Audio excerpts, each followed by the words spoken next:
शिवाय। फ्रेंड्स, आज के इस वीडियो में हम ये जानेंगे कि सावन का महीना कब से शुरू हो रहा है, कब खत्म होगा, सावन के महीने में कैसे व्रत और उपवास किए जाते हैं और सावन के महीने में कैसे पूजा करनी है, क्या खाया जाता है और क्या नहीं खाना है, यानी सभी जानकारी आपको इसी वीडियो में मैं देने वाली हूँ। इसलिए आप वीडियो को एंड तक जरूर देखें।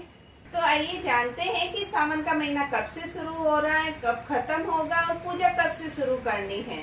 सावन का महीना 2025 में 11 जुलाई से शुरू हो रहा है, यानी हमें 11 जुलाई से ही पूजा शुरू कर देनी है और 9 अगस्त को खत्म होगा। और सावन का पहला सोमवार 14 जुलाई को शुरू हो रहा है, यानी अगर आपको सावन का सोमवार करना है तो आप 14 जुलाई से ही शुरू करें। अगर आज सावन का महीना स्नान कर रहे हैं तो आप 11 जुलाई से ही पूजा शुरू कर दें। तो आइए जानते हैं कि सावन के व्रत कैसे किए जाते हैं। देखिए, कुछ लोग होते हैं जो पूरे सावन के महीने व्रत करते हैं और कुछ होते हैं जो सावन के ओनली सोमवार करते हैं। तो आइए जानते हैं कि सावन के सोमवार कैसे किए जाते हैं। सावन के सोमवार भी दो तरह से किए जाते हैं। एक तो आप पूरे दिन फलाहार लेकर चाय दूध कॉफी पीकर व्रत कर सकते हैं, या फिर आप शुद्ध सात्विक भोजन लेकर सावन के सोमवार का व्रत कर सकते हैं। यानी आप दो तरह से ये व्रत कर सकते हैं। फलाहार लेकर, यानी आप सामे की खीर खा सकते हैं, कुट्टू के आटे की आप पूड़ियाँ बना दे वो खा सकते हैं, चाय दूध कॉफी मिठाई आप ले सकते हैं, या फिर आप एक समय का भोजन करके भी सावन के सोमवार कर सकते हैं। दो तरह से व्रत किए जाते हैं। अगर आप फलाहार लेकर व्रत कर रहे हैं तो उसको उपवास बोला जाता है, यानी आप पूरे दिन अन्न नहीं खाते हैं। तो आइए जानते हैं कि पूरे सावन के महीने कैसे व्रत किए जाते हैं। तो जिस तरह आप सावन के सोमवार कर रहे हैं उसी तरह किए जाते हैं। आप चाहें तो शुद्ध सात्विक भोजन लेकर एक समय का भोजन ले लें और आप व्रत कर सकते हैं।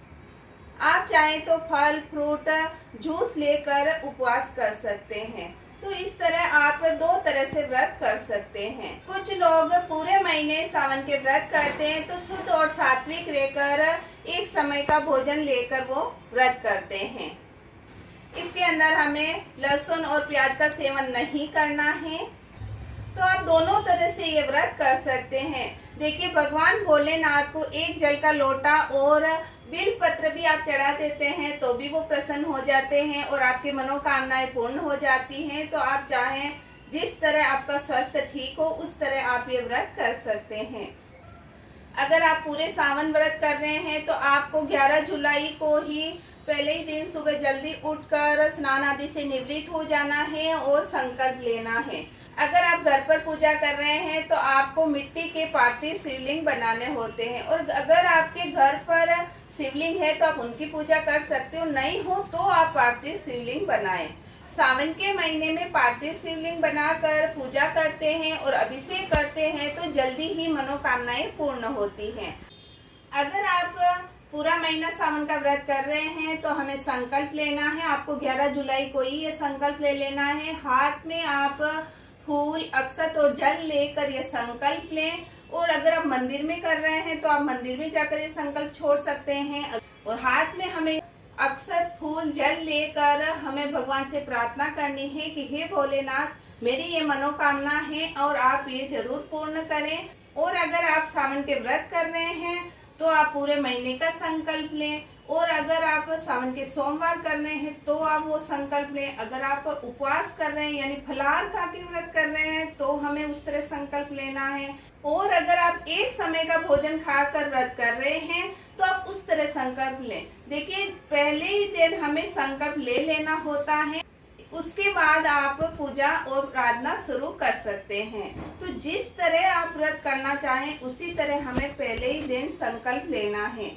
अगर आप सावन के सोमवार कर रहे हैं तो आपको 14 जुलाई को ये संकल्प लेना है। सावन के महीने में शिव अभिषेक किया जाता है। शास्त्रों के अनुसार मिट्टी के शिवलिंग बनाकर पूजा की जाती है, अभिषेक किया जाता है, उसकी मनोकामना बहुत ही जल्दी पूर्ण होती है। अगर आप भी मिट्टी के शिवलिंग बनाकर पूजा करना चाहते हैं तो चैनल पर वीडियो आ गया है कि मिट्टी के पार्थिव शिवलिंग कैसे बनाए जाते हैं। अगर आप मिट्टी के शिवलिंग बनाकर पूजा कर रहे हैं तो उसका विसर्जन आप 1 या 2 घंटे के बाद कर सकते हैं। अगर आप गमले में मिट्टी के शिवलिंग रखकर पूजा कर रहे हैं तो वहीं आप जल डालकर विसर्जन कर दें। और अगर आप थाली में लेकर मिट्टी के शिवलिंग की पूजा कर रहे हैं तो आप बड़ा बर्तन लेकर उसमें स्वच्छ जल ले लेना है और उसके अंदर शिवलिंग का विसर्जन कर देना है।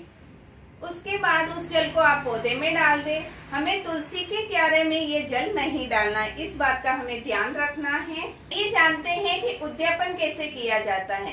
देखिए, किसी भी व्रत का अगर हम उद्यापन नहीं करते हैं तो उसका फल हमें नहीं मिलता है।